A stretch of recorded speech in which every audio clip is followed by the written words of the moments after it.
So I've put a few clips together of what I think exposes and gives clear evidence that Kathleen Kennedy doesn't care what George Lucas wanted, what the Star Wars fans wanted, and just pushed an agenda and doesn't really care for Star Wars at all.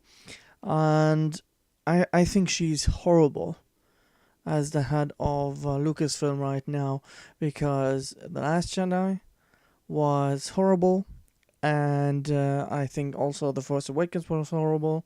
Rogue One was good.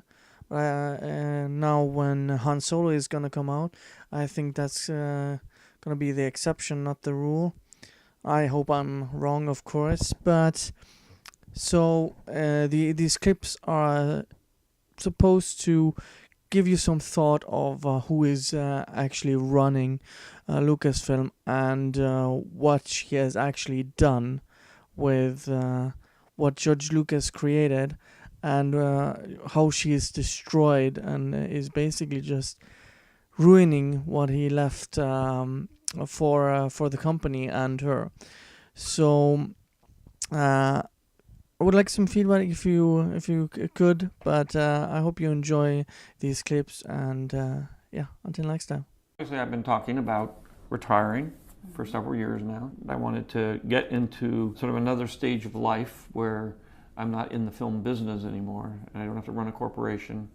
And it occurred to me one day that the perfect person to take over the company was Kathy. It's just such a perfect fit. And speaking of, we have other big news. Well, I always said I wasn't going to do any more, and that's true, because I'm not going to do any more.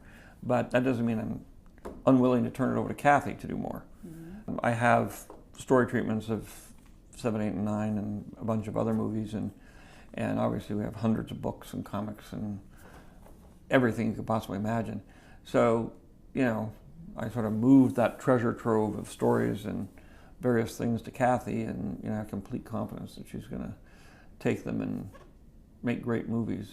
We are absolutely going to make Star Wars movies, and we're in the midst of the really fun part of the process, which is we're sitting down with a couple of writers and we're starting to discuss ideas, and we're starting to talk about what those stories might be. I'm doing this so that the films will have a longer life, and so that more fans and people can enjoy them into the future. It's a very big universe I've created, and there's a lot of stories that are sitting in there. The main thing is to protect these characters, make sure that they still continue to live in the way that you created them, and that the universe of Star Wars continues to grow. Hopefully it'll be an inspiring package of entertainment that it has always been well into the future.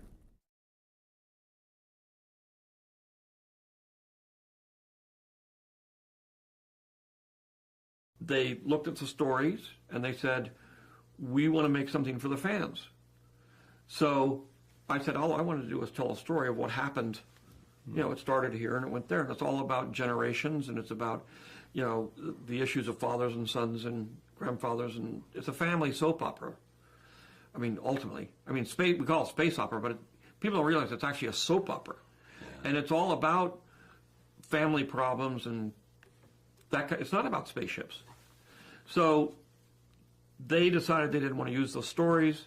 They decided they were going to go do their own thing, and so I decided, fine. But basically, I'm not going to try to, they weren't that keen to have me involved anyway, but at the same time I said, I'm not going to, if I get in there, I'm just going to cause trouble, because they're not going to do what I want them to do. So, and I don't have the control to do that anymore, and all I would do is muck everything up. So I said, okay, I will go my way, and I'll let them go their way. So all those Star Wars films. All the Star Wars films. They were your kids. Yeah, well, they are right. I loved them. I created them. I'm very intimately involved in them, and obviously to and sell you them sold off. them. I sold them to the white slavers that take these things and. Okay, but having said all that, and having talked to you for the last, and known you for a while, and admired you, it must hurt you. Well, it's your family. It's the last story. It's your story. But it's in the end, you. But I knew there's 3 more stories. And I knew that was going to probably take, to do it right would take about 10 years. And I said, I'm 70. I don't know whether I'll be here when I'm 80. Every 10 years, the odds get less. And so I said, and I'm not ready to do that because I want to do these other things. So I have to make the decision on my own that it's time for me to move on. There isn't a day that goes by or went by as we were making the movie where we don't talk about George. It's the standard, what would George do? Liar! This movie as a fan now.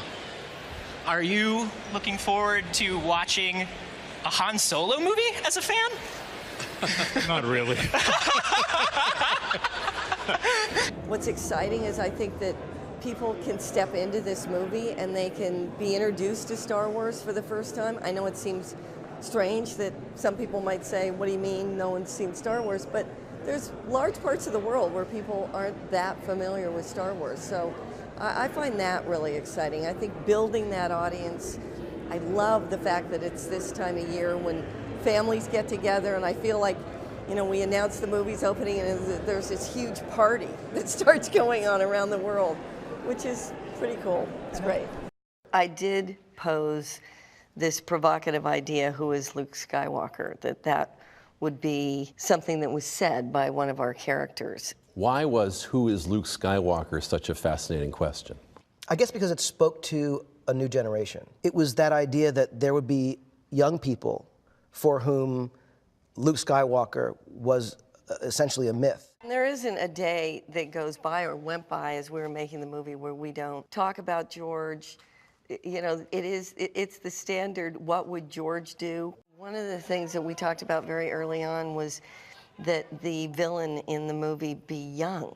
He's in the midst of adolescent angst. And Kathy's like, Adam Driver. We're like, mic drop. I think there was an assumption being made for quite a while that girls didn't care about Star Wars, or that girls weren't identifying with characters like Luke Skywalker or Han Solo. They were only identifying with Princess Leia or characters in other movies along those lines. And I think, it's not just Star Wars that's making this change. I think culturally, and I want to believe that there is real movement and momentum beginning to happen where those kind of lines are being blurred, and people are recognizing in the creative community that little girls and little boys, for that matter, are crossing over into identifying with lots of different characters and lots of different stories. And we, as filmmakers, should not be the ones providing those boundaries. We should just tell the stories, and they should be open to a wide variety of, not only gender, but ethnicity. And that's another thing that we're really working to do, is to make the casting reflect society on a much more equal basis.